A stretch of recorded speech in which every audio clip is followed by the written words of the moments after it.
Nega biz ota-onamizga pul bera olmaymiz? Bir nechta sabablari bor. Birinchisi, ota-onani o'zi yopiq bo'lsa, o'zi ishlatishni xohlamasa, o'zi tayyor bo'lmasa, sizga ham pul berilmaydi. Ya'ni o'zi ishlatmoqchi emas, aldab chaqiryapti pulni, lekin voy dod ishlataman deyapti-da, shu payt hech kimga pul topilmayapti.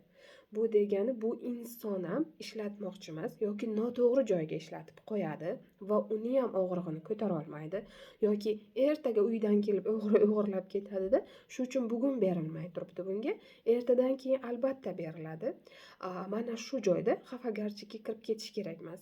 Keyingi sababi esa ota-ona ham qachondir bizaga puli bo'la turib ham bermagan bo'lsa, buni biz his qilganmizda, bizadan qizg'angan bo'lsa, hozir shu jarayonlar.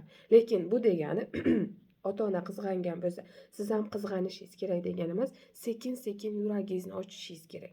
Ular qanaqa munosabatda bo'lishidan qat'iy nazar, hatto ota-ona tashlab ketgan bo'lsa ham, inson o'zini yuragini ochish uchun beraverishi kerak. Lekin ongi tayyorligiga qarab, ongingiz qanchani ko'tara olsa, shunchani bitta summada qotib ham qolish kerak emas, sekin o'zgartirib. Tushunarli?